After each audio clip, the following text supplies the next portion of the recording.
बहुत बहुत स्वागत है आप सभी दर्शकों का। मैं हूं शुभम सिंह और आप सब देखना शुरू कर चुके हैं देखिए टॉक्स। बहरहाल ना ये आज कोई पॉडकास्ट है, ना पब्लिक ओपिनियन, ना कोई इंटरव्यूज़। आज आपको थोड़ा सा कला की दुनिया में ले चलते हैं। अभी हम लोग भगवान की धरती पे मौजूद हैं और जिस जगह पे हम लोग हैं ये रिक्रिएशन क्लब है और इसके अंदर आज हमारे भाई साहब से मिलिए। आयोजक हैं इस टोटल प्रोग्राम का, जो कलाकृति मंच के तहत इसको ऑर्गेनाइज़ किया गया है। माननीय मंत्रीगण भी जो कि आए हुए थे इसका उद्घाटन करने के लिए। तो हम सबसे पहले चाहेंगे ये कार्यक्रम जो भी 12 से 15 तक आप रखे हुए हैं, इसके बारे में थोड़ा संक्षेप में आप बताएं लोगों को। सबसे पहले तो बहुत बहुत धन्यवाद आपके चैनल के माध्यम से जितने लोग देख रहे हैं उनको बहुत आभार।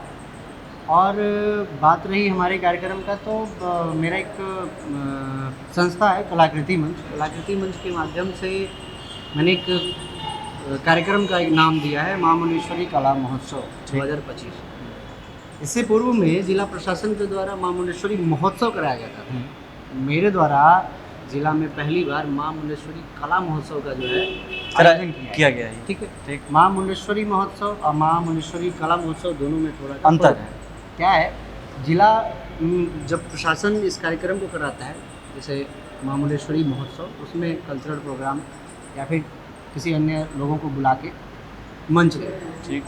मेरा कलाकृति मंच माँ मुंडेश्वरी कला महोत्सव में मैं अपने स्थानीय लोगों को भी जगह देता हूँ, बाहरी लोगों को भी जगह देता हूँ। जैसा कि आप पूरे हॉल में देख रहे हैं। अब आप हॉल की बातें की है तो इतनी खूबसूरत पेंटिंग यहाँ पे रखी गई हैं और हम चाहेंगे संक्षेप में वॉल वाले पेंटिंग के अतिरिक्त जितने ये हैं अब प्लेस किए हुए टेबल्स पे, तो वन बाय वन इनके बारे में थोड़ा थोड़ा बताते जाएं जल्दी जल्दी। कैसे क्या है, इसका क्या मोटिव है? ये इसका मीडियम फाइबर ग्लास है और इसका मोटिव क्या है, मेरा ये फोम है। आप ये जो ये शेप देख रहे हैं, बाहरी शेप जो देख रहे हैं, अच्छा, ये गिटार, ठीक। और गिटार के साथ में मैंने नेचर को जोड़ा है। आप ये देखिए, ये क्योंकि देखिए हर एक कला के पीछे एक स्टोरी और एक मैसेज छिपा होता है। तो आपकी हर एक पेंटिंग में कहीं ना कहीं एक मैसेज रिलेटेड होगा उससे, तो इससे आप नेचर को कहीं ना कहीं रिलेट कर पा रहे हैं। नेचर को, इसका थॉट क्या है, जिस तरीके से ये एक गिटार से निकला हुआ आवाज़ इतने सुरीला और इतने तेज़ी से फैलता है, इसमें हम दो थॉट लिखा है। पहला, पेड़ की कटाई भी उतनी ही तेज़ी से हो रही है जितने तेज़ी से गिटार की आवाज़ हमारे कानों तक गूंज रही थी। और दूसरा, ये जो हाथ आप देख रहे हैं, ये इस माध्यम से दर्शाना चाहता है और हमारी ये आग्रह है कि जितने तेज़ी से म्यूज़िक हमारे कानों तक पहुंचता है, उतना ही तेज़ी की रफ्तार में हम पेड़ को लगाएं और जीवन को सुरक्षित और पर्यावरण को और सुंदर बनाएं। चलिए, बहुत उम्दा सोच है आपकी। इसके अतिरिक्त आते हैं हम लोग इस पेंटिंग की तरफ। इसका क्या मोटो है बनाने का आपके पीछे? ये तो खैर बात ही अलग है इस स्कल्पचर का। अच्छा, ये भी फाइबर ग्लास में ही है। और इस फाइबर ग्लास में आप देख रहे होंगे कि शिव आज भी गुरु हैं कि मैंने इंडिकेट किया है इस पर। ये उनका आधा बॉडी है, ये उनका एक हाथ है, दूसरा ये त्रिशूल है, तीसरा ये हाथ है और इनके यहाँ से प्रकाश आभा मंडल जो प्रज्वलित हो रही है। ठीक है, इसका क्या अभिप्राय है? मेरा ये है कि गिटार ये इंडिकेट कर रहा है साउंड, म्यूज़िक, और इसमें भगवान शिव से मैंने इसलिए जोड़ा है क्योंकि भगवान शिव को तांडव बड़ी पसंद है और चूँकि और बड़ा इनको लगाव है संगीत से। आप जहाँ कहीं भी देखिए, हाँ बिल्कुल, हर चीज़ में रिदम होता है, वो चीज़ मैंने दिखाया है इसमें। तो कहीं ना कहीं उन सारी चीज़ों से प्रेरित होकर आपने इसको बनाया। बिल्कुल। ये कब का बनाया हुआ है? ये अभी रिसेंटली बनाया है, मतलब अभी इस कार्यक्रम से पहले का कार्यक्रम। और वो वाला वो तो हो गया काफ़ी टाइम। हाँ, नहीं काफ़ी टाइम नहीं, डेढ़ साल का समय, क्योंकि मैं इस कार्यक्रम को आज लगभग पिछले 3 सालों से मैं प्रयास में था कि इस कार्यक्रम को मुझे इस पैमाने पे कार्यक्रम रखा जाए जी। और करते करते अभी आपको मैं दिखाऊंगा वो माँ मुंडेश्वरी का जो पेंटिंग है, उस पर शाइन, मेरा उस पर साइन भी है। और देखिए इस पर सेशन भी मैंने लिखा है 2023। देखिए, अच्छा, हाँ, अमरीश 2023 या मेरा सिग्नेचर है। ये शुरुआती ही मेरा यही था कि 2023 में ही मैंने इस सोच को डेवलप किया था कि माँ मुंडेश्वरी कला महोत्सव मुझे करानी है। और पहला बार आपने ये पेंट किया? पहला मेरा पेंटिंग यही है, तुलिका मेरे ब्रश से पहला पेंटिंग माँ मुंडेश्वरी के लिए यहीं से हुआ है। अच्छा, उसके बगल में फिर ओम आ गया। ये अर्धनारेश्वर कह सकते हैं, मतलब एक ओम का ही सिंबल है इसको। आप ये जो त्रिशूल है, अच्छा, ये आप त्रिशूल देख रहे हैं, लेकिन इसको हमने ओम का शेप दिया है। ये देखिए, यहाँ हाँ। ओम है, लेकिन ये आप दूर से देखिएगा तो आपको ये प्रॉपर त्रिशूल और दिखेगा। अर्धनेश्वर में इधर महादेव भी और हैं। आधे में इनका फेस स्ट्रक्चर आपको पूरा पूरा दिखेगा। ये पूरा कील से ही आपने खासियत बनाया? क्या है, कील से ही ये पूरा कील से बना है। ये टोटल आप नजदीक आके देखेंगे। हाँ देख रहे हैं, वही तो हम बोला, ये नजदीक वो पेंट आके- आपने किया हुआ है व्हाइट एंड हाँ, येलो का, हाँ, तो ये तो थोड़ा मेरा हाँ। क्या है ना कि जमाना आधुनिकता की ओर जा रहा है। और जितना तो क्रिएटिविटी मैं दिखाएंगे थोड़ा सा उस ओर लेकर गया हूँ इनको, लेकिन फिर भी मेरा प्रेजेंट ये करना था कि एक कील से भी कला को संजोया जा सकता है, बनाया जा सकता है। मतलब ये कहाँ तक जा सकता है, इसका कोई पैमाना? देखिए कलाकार के लिए कोई दायरा नहीं है, वो No सोचे limitation, तो no boundaries। बस वही बात। आते हैं हम लोग नेक्स्ट की ओर। देखिए इस वर्क में मैंने ये दिखाया है कि जैसे साउंड रिलीफ मैंने दिखाया इसमें। मुझे लगता है कि रिलैक्स पोजीशन में। हाँ, मुझे लगता है कि जीवन में मनुष्य तो कई सारे परेशानियों को झेल लेते हैं, और एक जब स्त्री उस पेन तक गुजरती है, उस दर्द को तब छूती है जब वो प्रेग्नेंट होती है, तो उसके हिसाब से हम लोग के दर्द जो है बड़ा कम होता है। बिल्कुल निश्चित रूप से। लेकिन उस दर्द को भी एक गाने के आधार पे, एक साउंड के आधार पे हम ख़त्म कर सकते हैं, हमको रिलीफ मिल सकता है, वो ये दिखा रहा है। आप पीछे साइड में देखे होंगे, जब लड़कियों को रिलैक्स फील होता है तो बाल वो खोल देते हैं। देखिए ये बाल बिखरा हुआ आपको जी, पूरा मिलेगा, जी। ठीक है। इस साइड में क्या है, ये इस पे इन्होंने अपना मुंडी रख लिया है, प्रेग्नेंट पेट को उन्होंने पकड़ा है अपने हाँ, हाथों से, ये दिखा रहे हैं और यहाँ पे। आराम से रिलैक्स होकर ऐसे मस्त हैं वो, क्योंकि वो उनके मनपसंद का गाना उनको आकर्षित कर रहा है और वो उसमें डूब गई हैं। मतलब निंद्रासन वाली अवस्था में। ये हम दिखाना चाहते हैं कि अगर आपको मनपसंद की चीज़ें मिल जाएं तो आप दुनिया का दर्द भूल सकते हैं और सुख को अभिभूत कर सकते हैं। मछली से क्या दर्शाना चाहा आपने? ये पॉल्यूशन मैंने दिखाया है कि अच्छा। मेरा एक मित्र है, उनका ये वर्क है, ये मेरा वर्क नहीं है। ये वर्क में दिखाया गया है कि जैसे समुद्र में, नदियों में लोग कचरा, और जैसे ये देखिए एलईडी बल्ब का है, उसके यहाँ पे बाद आपने में ये बॉटल्स के बॉटल्स कैप, टुकड़े हाँ। हैं। ये देखिए बॉटल, ये भी बल्ब ही है, ये नील का डब्बा है, ये पेन का डब्बा है। मतलब रियल बल्ब total- का वो है हाँ, टोटल रियल है। तो ये चीज़ क्या दिखा रहा है ना कि मछलियों के लिए जल प्रदूषण जो तेज़ी से बढ़ रहा है, ये उन जीव के लिए भी समस्या का जो है संकट का घड़ी आने वाला है। हम लोग क्या करते हैं कि कोई भी चीज़ इस्तेमाल करते हैं, नदी में फेंक देते हैं, अब वो जो है प्रभावित करता है जीव जंतुओं को, जैसे मछली उसको प्रभावित करता है। और जाहिर सी बात है उस जल में जितने भी जीव जंतु रह रहे हैं उनसे वो मछली के अलावा दूषित कई सारे होंगे। लोग भी रहते हैं ना, बिल्कुल, उसमें बिल्कुल। कई सारे जीव जंतु रहते हैं, तो वो सभी के लिए खतरनाक है। तो इसलिए इस कबाड़ के ऊपर आपने मछली को हाँ। दिखाया कि नहीं वो मतलब भाग रही है। कबाड़ की एक तरह जुगाड़ से। भी है ये, तो उस तरीके से ही बनाया निश्चित गया है। रूप से उम्दा कार्य। वैसे ये इसको किसने बनाया? ये तेज बहादुर करके मेरे बैचमेट हैं। अच्छा, कहाँ के रहने वाले हैं वो? सीनियर ही है वो, अच्छा। एक साल का, बनारस के रहने वाले प्रॉपर, उन्होंने बनाया है। ये तो काफी मतलब ये- अट्रैक्टिव केंद्र यही बना हुआ है अट्रैक्ट का। केंद्र है, क्योंकि ये थोड़ा सा आर्ट फॉर्म जो है ना आधुनिकता का है, जैसे आज के समय का है। एक्चुअल में आप कभी भी देखिएगा तो ब्लैक बॉक्स इस तरीके से दिखता नहीं है। आप तो इसको देखिए, बनाने ये के flat- पीछे आपके ये दिमाग में क्यूबिक क्या है, है? ये क्यूबिक में दिखाया है। ऐसा नहीं, मतलब मेरा वर्क था कि जो मैं वर्क बनाऊँ थोड़ा सा अट्रैक्टिव लगे। बाकियों के काम से मेरा काम थोड़ा सा अलग अलग है। डिफरेंट दिखाने के लिए क्यूबिक में मैंने बनाया है, ज्योमेट्रिकल शेप में मैंने इसको बनाया है। बाकी विशेष नहीं था, ब्लैक बग का मैंने सीन present किस किया चीज़ का है? ये पीओपी है, ये मीडियम में पूरा पीओपी है। ब्लैक बग बनाने का क्या वजह क्या है, हमारे कैमूर में ब्लैक बग रेस्क्यू सेंटर भी वन विभाग ने बना रखा है, अच्छा। और जलदहा में, रामगढ़ के पास में जलदहा है, वहाँ पे जैसे ब्लैक बग का जो लोग मान लीजिए किसी कारणवश वो ये घायल हो जाती है, तो उसको रेस्क्यू किया जाता है और उसको वहाँ पे ट्रीटमेंट के लिए ले जाया जाता है रेस्क्यू सेंटर में, उसको फिर सही तो वो चीज़ों को मैंने प्रेजेंट किया है। तो उनके लिए भी कहीं ना कहीं मानवीय हाँ। जो लोग हैं उनको सोचना चाहिए, विचारना चाहिए। आते हैं हम लोग, यही कलाकारी भी आपकी है या ये फिर भी मेरी ही है, वो भी आपकी थी? और वो भी मेरी ही है। मतलब इसके स्कल्पचर बारे में में आप बात- टोटल मेरा एक वर्क छोड़ के बाकी स्कल्पचर मेरा ही है इसमें। ये थोड़ा सा हम लोग आज के परिवेश को दिखाना चाहते हैं, बहुत विशेष चर्चा नहीं करेंगे, बस इतना ही चर्चा करेंगे कि जो लोग कहते हैं कि हमारा सोच गंदा है, वो हमारी सोच के ऊपर जो लोग अपनी गलतियों को जो हमारे ऊपर थोप देते हैं, ऐसा कुछ नहीं होता है। आपका वैसा भाव जो है प्रभाव होता है, इसलिए मेरा वैसा भाव होता है। ठीक। आप जो चीज़ें हमको दर्शन में दिखाते हैं, उस चीज़ तरीके से हम भाव सोच हमारा पाते हैं, भाव निकल बना पाता पाते हैं। है। बिल्कुल। ये आप देख रहे होंगे, ये एक बार आप- सामने से इसको दिखाइएगा पूरा। आप देख रहे होंगे, ये जो आजकल का जो कपड़ा आ गया है, इस तरीके से आ गया है कि पूरा आपको बॉडी भी दिखता है। लोगों को आज एक फैशन आ गया है कि हम थोड़ा सा जितना attraction का शो पावर- ऑफ कर सके अपना हाँ, बॉडी का। attraction का है, हम्म। तो वो चीज़ें मैंने दिखाया है। बहुत विशेष चर्चा नहीं करेंगे वरना विवाद नहीं का नहीं, ये चर्चा ये इसलिए करना भी थोड़ा सा ज़रूरी है कि जो हम लोग स्वतंत्रता की बात करते हैं, फ्रीडम, जो आजकल बहुत इसको हल्का शब्द दे दिया गया है फ्रीडम के तौर पे कि ये मेरी आज़ादी है, मैं जो पहनूं वो मेरा मन है, मेरा बॉडी है। तो उसको कहीं ना कहीं ये पेंटिंग के थ्रू अमरीश भाई मैसेज दे रहे हैं। वो ये चीज़ जो आप देख रहे हैं ये वो उत्तेजना हाँ, जो हाँ, दिखा जी। रहा है, तो वो जब तक हमारे भाव में नहीं आएगा वैसा, जब तक हम उसको देखेंगे नहीं तब तक उसके बारे में सोचेंगे नहीं, और जब तक सोचेंगे नहीं तब तक उत्तेजना आएगी। और ऐसी वारदात कभी आज जो हो रहा है वो होगा नहीं।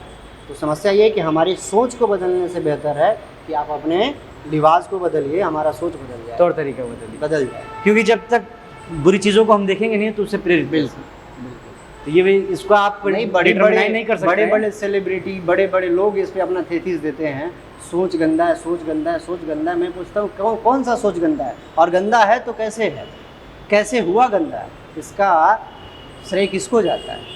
जाहिर सी बात है, इसका आखिर किसी न किसी को तो रिलेट करना पड़ेगा। बच्चे जब जन्म लेते हैं उसको भी नहीं पता होता है कि वो मेरे माँ बाप कौन है, बताया जाता है। सही बात। और मेरे अंदर ऐसी भावना आया जाता है तो मुझे उकसाया जाता है उसमें।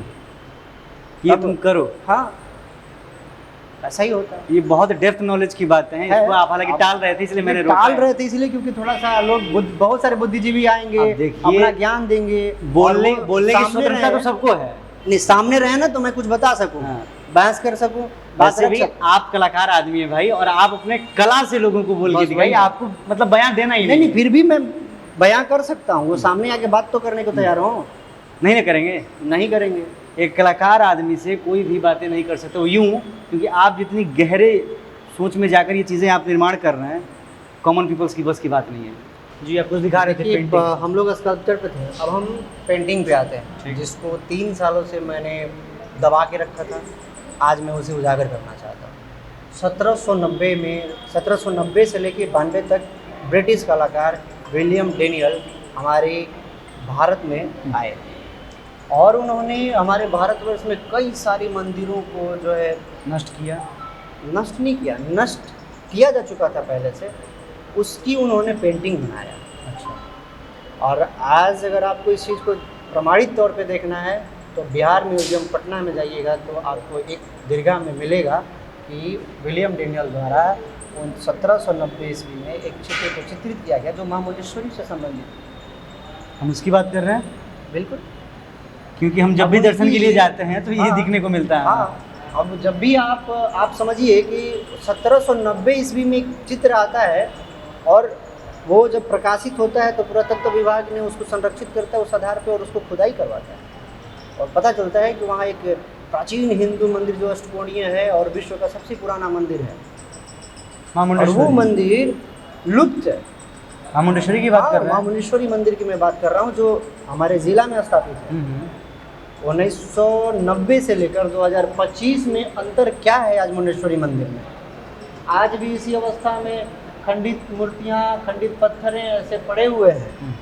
ये मंदिर की ये मूर्तियों का चेहरा टूटा हुआ है, ये खंडित प्रतिमाएं हैं, इस तरीके से इकरा बिखरा ऐसे जैसे तैसे पड़ा हुआ है। और आप विलियम डेनियल 1790 वाला भी पेंटिंग देखेगा तो आपको इसी तरह से मिलेगा, सेम एज इट इज, ऐसा ही लगभग उन्होंने चीज़ है। बनाया वो इसी में। वो चीज़ दिखाए हैं कि उस मंदिर के प्रांगण में तब भी टूटी हुई मूर्तियाँ पड़ी हुई थी। अच्छा। और मैं दिखा रहा हूँ कि आज भी टूटी हुई मूर्तियाँ पड़ी हुई हैं। मैं ये कह रहा हूँ कि 1790 से लेकर अभी 2025 आ गया है कि कई सालों का जो है दरमियान अंतर आया। इस बीच में किसी का भी जो ध्यान देश माने। का सबसे प्राचीनतम मंदिर, पुराना मंदिर जो दूसरी शताब्दी में बनाया गया था, 18वीं शताब्दी में भी जो है मंदिर का पूजा अर्चना होते रहा आया है, आज तक उस मंदिर के जीर्णोद्धार क्यों नहीं हुआ? आज तक उस मंदिर पे किसी का नज़र क्यों नहीं गया? क्या ये मंदिर ऐसे ही रोना रोता रहेगा? और मैं अगर हमारी वीडियोस तमाम जो जनप्रतिनिधिगण देख रहे हैं, हमारे जिले में 2-2 आज मंत्री तो आए थे, आज माननीय मंत्री जी आए थे, मैंने उनके सामने उनको रखा कहा, इस बात को। मैंने कहा अच्छा। कि भाई साहब ये काफ़ी दिनों से ऐसे पड़ा हुआ है और 1970 से 2025 का बीच का समानता दिखा रहा है। क्या स्थिति, क्या बदला हुआ है? मैं चाहूँगा कि आपके माध्यम से सदन में बात को रखी जाए और माँ मुंडेश्वरी मंदिर के जीर्णोद्धार के लिए भी कुछ फंड किया जाए, है फंड। और विकास हो। और एक दुर्भाग्य देखिए कि हमारे मुंडेश्वरी मंदिर के जैसे ही आप रोड पकड़ के जाते हैं, आप एक म्यूजियम मिलेगा। हाँ। वो म्यूजियम भी बदहाली स्थिति में है, दरवाजे टूटे वहाँ हुए कोई हैं, जाने आने वाला ही दरवाजे नहीं है। टूटे हुए हैं, बहुत लोगों को बिना तो पता भी रंग नहीं कि रोगन वहाँ का म्यूजियम है भी। नहीं है, किसी को जानकारी पता में है। नहीं है। अरे जिला प्रशासन के पास कुछ नहीं है तो यही पेंटिंग लेके जाए ना भाई, लगा के खोल दे कम से कम, हम फ्री में देने को तैयार हैं, ले जाए ना। लेकिन लोग क्यों करेंगे? आप जाके देखिएगा तो वहाँ पे एक साइन बोर्ड लगा हुआ है, हाँ। ये इनके द्वारा बनाया गया और इस मंदिर में तमाम तैल चित्रण हैं, मूर्तियाँ हैं। कहाँ गए वो, क्या हुआ और उस वहाँ मंदिर अभी का? कुछ नहीं है। क्या हुआ चित्र का? आज जाइएगा तो वहाँ टूटा हुआ अवस्था में आपको दरवाजा मिल रहा है। ये है एक जिले में दो ये मंत्री। हमारे जिले का बदहाली है भाई हमारे साहब। जिले में दो मंत्री होने का ये खुशहाली है, ये इसको कहिए। हाँ, नहीं खुशहाली क्या बदहाली है, ये कौन सी खुशहाली? आप समझिए कि हमारे जिले में इतने दो कैपेबल मंत्री नहीं है कि सबसे प्राचीनतम मंदिर की कम से कम सुंदरीकरण ही कराते हैं। बताइए, मंदिर तो मरम्मती छोड़िए, मंदिर में तो फिर भी हम मान लेते हैं कि थोड़ी बहुत अड़ंगा आ रहा होगा किसी किसी विभाग का, लेकिन म्यूजियम में कौन सी अड़ंगा आ रही है? और उस पर भी ध्यान उस नहीं पर है। भी तो ध्यान देना चाहिए, वो तो खुलवा देना चाहिए। आज हम आप हैं यहाँ के तो जान रहे हैं कि मां मुंडेश्वरी मंदिर है, हम जाएंगे घूम के चले आएंगे। यहाँ पे विदेशी पर्यटक भी आते हैं, उनको अगर- म्यूजियम के बारे में कोई जानकारी अगर नहीं है। म्यूजियम खोल दिया जाता, वो जाते तो म्यूजियम में सबसे पहले इन चीज़ों को विजिट करते और तब देखते। भाग में जब जाते प्रांगण में, तब वो ढूंढते कि ये चीज़ें मैंने देखा पेंटिंग में है कहाँ। हाँ, क्यूरियोसिटी भी तो दिमाग में आती कि भाई साहब मैंने म्यूजियम में तो ये चीज़ देखा हुआ है। लेकिन कोई चीज़ मतलब ही नहीं है लोगों को। बस ये है, अच्छा हम इतिहास पढ़ते हैं तो बड़ा इतिहास आता है निकल के, बहुत अच्छी चीज़ है। हमारा जिला है, हमारा गृह जिला है, बिल्कुल। इसमें बहुत अच्छी चीज़ें हम लोग पहल कर रहे हैं और करते रहेंगे। लेकिन क्या नेताओं को इसीलिए चुन कर दिया जा रहा है कि हमारा प्राचीनतम मंदिर, और उसका भी कम से कम धरोहर ना बचा पाए हम। आप कुछ मत करिए, इतना तो कर दीजिए, आए हैं सत्ता में तो। अब ये तो सोचना माननीय जी लोगों को है कि कैमूर में दो मंत्रालय के मंत्री हैं। हालांकि फिर मंत्री भी जी आश्वासन दिए, ये बोले श्रम संसाधन मंत्री माननीय संतोष जी थे, उन्होंने बोला है कि मैं सदन में रखूंगा बात को, मैं पूरा प्रयास करूंगा कि म्यूजियम को खुलवाया जाए। मैंने भी आभार व्यक्त किया कि अगर ऐसा होता है तो मैं आपका रेडी रहूँगा। निश्चित रूप से। और जो आप पेंटिंग के थ्रू जो मैसेज दे रहे हैं समाज को, वो भी एक अपने आप में सदन से बात उठाने में कम नहीं है। ये भी एक मैसेज है जनता के है, बीच। है। और ये अभी 12 से आज से स्टार्ट है, तो ये 15 तक चलने वाला है। 15 से चलेगा। बीच में जैसे 13 तारीख को कक्षा 9 से 6 to 9 के बच्चों के बीच में पेंटिंग का प्रतियोगिता रखा गया है और 14 तारीख को भी 10+ के बच्चों को प्रतियोगिता रखी गई है। तो ये लगातार पेंटिंग्स का यहाँ पे हाँ, पार्टिसिपेशन होगा। हाँ। 15 को फिर क्या फाइनल है इसका? 15 को जो 13 और 14 को बच्चे जो पार्टिसिपेट करेंगे उनका रिजल्ट घोषित किया जाएगा 14 को संध्या तक, और 15 को उन्हें बुला के सम्मानित किया जाएगा। इसमें एक विशेष अतिथि हमारे आ रहे हैं, जो आप अयोध्या का राम मंदिर देख रहे हैं, राम मंदिर में राम लल्ला विराजमान देख रहे हैं। राम लल्ला को जिन्होंने मूर्ति बनाया है, और मूर्ति बनाने से पहले हमारे डिपार्टमेंट में एक चीज़ की स्केच बनाई जाती है, तभी उसके आधार पर मूर्ति बनाई जाती है। तो जिन्होंने स्केच बनाया है डॉक्टर सुनील कुमार विश्वकर्मा, वो हमारे प्रोफेसर भी रह चुके हैं, उनके अंडर में मैंने PG भी कर रखा है, और वो यहाँ आ रहे हैं 15 तारीख को। तो ये कैमूर के लिए कहीं ना कहीं बहुत बड़े सौभाग्य की बात है। बिल्कुल, कि जहाँ पूरे विश्व का केंद्र बना हुआ है, आंखें लोग लगा के टिके हुए हैं कि हम चले अयोध्या रामलला का दर्शन करने, और उसका जो स्केच बनाया हुआ है हाँ, प्रोफेसर साहब वो यहाँ पे आ रहे हैं 15 को हमारे बीच में आ रहे हैं, और हमारे प्रतिभागियों को सम्मानित भी करेंगे, हमारे संबंधित कलाकारों को सम्मानित करेंगे, और हमें भी सम्मानित करेंगे। तो नहीं, सम्मानित की अपेक्षा नहीं है, मैं तो चाहूँगा सर का आशीर्वाद मिले और कुछ नहीं। और ये आप जो ये पहल चालू किए हैं जिले में, ये आने वाली पीढ़ियाँ जो है हमारी, ये उनके लिए खुला अवसर है। आज हम आपसे एक जिक्र किए हैं कि 1790 में विलियम डेनियल द्वारा पेंटिंग मिला आज स्थापित है। 2025 में मैंने बनाया है। ये 100 साल के बाद कभी हमारे जैसे एक बुद्धिजीवी व्यक्ति, अनपढ़ व्यक्ति जब अनपढ़ आएगा, नहीं, देखिए हमेशा जो इतिहास रचते हैं वो पागल टाइप व्यक्ति ही रचते हैं। आएगा ना, तो वो और भी कलाकार ना बहुत डेप्थ का होता वो भी है। ये साइन और डेट देखेगा तो हाँ। कहेगा कि एक अमरीश करके कलाकार था हाँ। जो 2025 में मां मुंडेश्वरी का बनाया था। तो ये भी मेरा एक कमाई है। कमाई। चलिए, बाकी अब आपको सोचना ये है, कोई भी काम छोटा या बड़ा नहीं होता, और यदि आपके दिमाग में अब तो काफ़ी चीज़ें ब्रॉड हो चुकी हैं हर जगह पे, और जहाँ तक आपके मन मस्तिष्क में लगता हो कि क्या ये सब है, बहुत कुछ है भाई साहब। जब आपको किसी चीज़ की जानकारी न हो तो आधा अधूरा ज्ञान लेकर किसी पे भी उंगली यूँ ही न उठाया करिए। हालांकि हमारे ज़िले में भी बहुत तरह की बातें चल रही होंगी, ये ऑर्गेनाइजेशन के, ये हुआ तो ऑर्गेनाइज नहीं, इसमें तो एक बहुत विशेष भूमिका है कार्यक्रम को सफल बनाने में हमारे स्थानीय जो निजी स्कूल हैं जैसे मानव भारती हेरिटेज स्कूल, उसके प्रिंसिपल हैं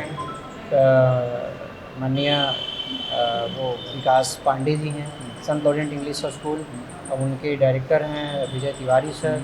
चिल्ड्रेन एकेडमी केयर जोन उनके प्रिंसिपल हैं Vijay Sinha sir. MSIT public school उनके प्रिंसिपल हैं Vikas ji. RK English classes और महाकालेश्वर ज्योतिष अनुसंधान मंदिर मनोज तिवारी जी, इन सबों का जो है बहुत विशेष योगदान रहा है आर्थिक सहयोग में, शारीरिक तब सहयोग ये में, जाके कहीं ना कहीं हाँ, organize मानसिक हो पाया। सहयोग, हर तरीके से हमारी सहयोग हमारे जिले के लोगों को मिला है, तभी ये इतने बड़े लेवल पे मैंने ऑर्गेनाइज कर पाया, वरना मैं अकेला तुच्छ प्राणी क्या ही कर सकता हूँ। सही बात है। और हर शुभ काम में के पीछे एक लोग फ्रंट पे होते हैं, बिल्कुल, बाकी लोग बैक सपोर्ट के तौर पे बिल्कुल। होते हैं। और बहुत आभार व्यक्त मैं करूँगा उन सभी लोगों का जिन्होंने मुझे समर्थन किया और विश्वास जताया मेरे ऊपर कि हाँ ये बेहतर करना चाहता है और करेगा। उन्होंने मुझे और लगातार आप जैसे जैसे साल आगे आ रहा है, पिछले साल का भी मैंने देखा था, उससे इस साल काफ़ी उम्दा है। तो नहीं, महादेव और मां मुंडेश्वरी के आशीर्वाद से कला क्या है ना कि वो अध्ययन वाली चीज़ है, प्रैक्टिस वाली चीज़ है, जितना करिएगा उतना आप उसमें घुलते उतना जाइएगा। ग्रो होगा उसका। तो बस वही चीज़ है कि हम तब क्या थे, आज क्या है, बदलाव होता रहा है और परिवर्तन होता संसार है, का नियम होता भी ही है। रहेगा। बिल्कुल बिल्कुल। तो इन सबके साथ इस बातचीत को समाप्त करते हैं। आपने देखा, समझा छोटी छोटी चीज़ों को, हालांकि इस चीज़ के बारे में नॉलेज उतना डेप्थ में मुझे नहीं है, जितना आपने समझा है उतना मेरे को समझ में आया। यही तो दुर्भाग्य है हमारे जी। यहाँ पे कि अब समझिए कि यहाँ पे लोगों को जो पढ़े लिखे व्यक्ति हैं, जो बुद्धिजीवी व्यक्ति हैं, वो भी नहीं समझ पाते हैं। कारण क्या है, हमें कोई मंच नहीं मिला है, ना हमें इस चीज़ को समझने के लिए कोई जगह नहीं मिली, ना। हमें वैसा कोई व्यक्ति नहीं मिला जो जो इसके बारे में समझाए, बता सके, जो समझाए, जो बताए समझा सके कि ये भी होता है, हाँ, ऐसे भी होता है। हाँ, आज बहुत सारे अब लोग- आपने मुंडेश्वरी में इस चीज़ को देखा हाँ, और लाके अपने हाथों देखिए भाई मतलब सोचा यहाँ पे और बनाया यहाँ से, बिल्कुल हाँ। ये कितनी बड़ी बात है, समझ रहे हैं? बहुत लोग इस पे अपनी टिप्पणी कर रहे थे। मेरा कहना था कि इस पे तमाम अच्छा, पेंटिंगों पे अच्छा। कि पुरातत्व विभाग का मामला है, वो मुश्किल हो जाएगा। यार क्या होगा मुश्किल, पुरातत्व विभाग क्या कहता है, मेरी संरक्षित प्रतिमा को आपको नहीं छूना है। मैं छू कहाँ रहा, मैं तो गया, बस सोच के बना रहा हूँ। देखा, समझा, फोटो लिया, आया घर पे, अपने ब्रश के माध्यम से, तुलिका के माध्यम से उन्हें बना डाला, बात खत्म। मैं कहाँ मैंने touch अपने कर- कला को बस प्रदर्शित तो किया मैं है। तो यही कर रहा हूँ। कहाँ किस जगह, अरे जिसको मान लीजिए जिनको समर्थन नहीं करना है वो तो कभी निकलवे करेगा, वो ये कहेंगे कि यार इनका वो परेशानी, ऐसा कुछ वो नहीं बहुत टाइम हम काम करना है बतियाएंगे। अपने को, काम करता है। चलिए आप सबसे फिर मिलते हैं किसी नई बातों के साथ, नई जगह पे। बाकी आपको जो भी अच्छा लगा हो वो नीचे आप जरूर कमेंट बॉक्स में कमेंट करिएगा। और अमरीश जी ऐसे ही महादेव के आशीर्वाद से, हम मुंडेश्वरी के आशीर्वाद से अच्छे अच्छे पेंटिंग बनाएं और ज़िले के जो भी आगे आने वाली भविष्य हैं उनके सामने रखें, उनको कुछ ना कुछ नया सिखाएं। इन सबके साथ बहुत बहुत धन्यवाद अमरीश जी इस अच्छे और सफल कार्यक्रम का आयोजन करने के लिए।